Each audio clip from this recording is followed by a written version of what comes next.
আসন্ন Bangladesh cricket board BCB নির্বাচনের জন্য যাচাই বাছাই মামলার শুনানি শেষে চূড়ান্ত প্রার্থী হিসেবে ছিলেন ৫০ জন। এরই মধ্যে সেখানে নিজেদের প্রার্থিতা বাতিল করেন ১৬ জন। সেক্ষেত্রে ৬ তারিখের নির্বাচনে ৩ ক্যাটাগরি থেকে লড়াই করবেন ৩৩ জন প্রার্থী।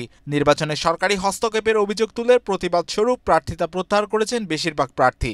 যাদের ঢাকার ক্লাবগুলোকে নিয়ে গঠিত ক্যাটাগরি ২ থেকে নির্বাচনে অংশ নেওয়ার কথা ছিল। এ ক্যাটাগরিতে ৩০ প্রার্থীর মধ্যে ১৩ জনই মনোনয়ন প্রত্যাহার করেন। এদিকে বিভাগীয় ও জেলা নিয়ে গঠিত ক্যাটাগরি ১-এ ১০ পরিচালকের ৬ জনই অবশ্য বিনা প্রতিদ্বন্দ্বিতায় নির্বাচিত হতে যাচ্ছেন। প্রতিদ্বন্দ্বী না থাকায় খুলনা বিভাগ থেকে জাতীয় দলের সাবেক ক্রিকেটার আব্দুল রাজ্জাক এবং জুলফিকার আলী খান বসতে যাচ্ছেন পরিচালক পদে।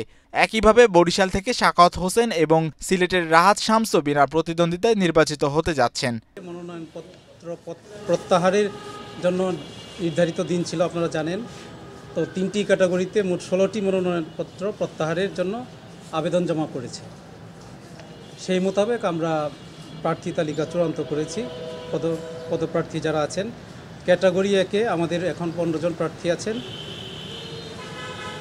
এখানে আগের প্রার্থিতা থেকে ২ জন প্রার্থী প্রত্যাহার করেছে। ক্যাটাগরি ২-এ প্রার্থী এখন ১৬ জন আছেন, এখানে ১৩ জন প্রত্যাহার করেছে।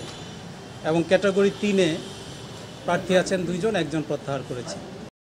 বুধবার চট্টগ্রাম ও রাজশাহী থেকে একটি করে মনোনয়নপত্র প্রত্যাহার হয়েছে। তাতে চট্টগ্রাম বিভাগ থেকে বিনা প্রতিদ্বন্দ্বিতায় বিসিবির পরিচালক নির্বাচিত হচ্ছেন সঙ্গীতশিল্পী আসিফ আকবর ও আহসান ইকবাল চৌধুরী। তবে এই ক্যাটাগরিতে নির্বাচন হবে ঢাকা, রাজশাহী এবং রংপুর বিভাগে। ঢাকায় লড়বেন ৩ প্রার্থী আমিনুল ইসলাম বুলবুল, নাজমুল আবেদিন ফাহিম ও এস.এম. আবদুল্লাহ আল ফুয়াদ। আর রাজশাহী ও রংপুরে ৩ জন করে প্রার্থীর মধ্য থেকে নিজ নিজ বিভাগের কাউন্সিলরদের ভোটে নির্বাচিত হবেন আরও ২ জন পরিচালক। সাবেক ক্রিকেটার, সাবেক অধিনায়ক, বিশ্ববিদ্যালয় ও বিভিন্ন সংস্থা নিয়ে ক্যাটাগরি ৩-এ মোট ভোটার আছেন ৪৫ জন। তাদের ভোটেই নির্বাচিত হবেন একজন পরিচালক। এছাড়া ঢাকা, রংপুর, রাজশাহী পাশাপাশি ঢাকা ক্লাব ক্যাটাগরিতে প্রতিদ্বন্দ্বিতা করবেন মোহাম্মদ হাসানুজ্জামান, মোহাম্মদ রেহাতুল ইসলাম খোকা, ইশতিয়াক সাদেক, আব্দুল বাশার, আমজাদ হোসেন, সানিয়ান তানিম, ফারুক আহমেদ, মোহাম্মদ রাকিব উদ্দিন সহ অনেকেই। মাহিউজ্জামান, বাংলাদেশ প্রতিদিন।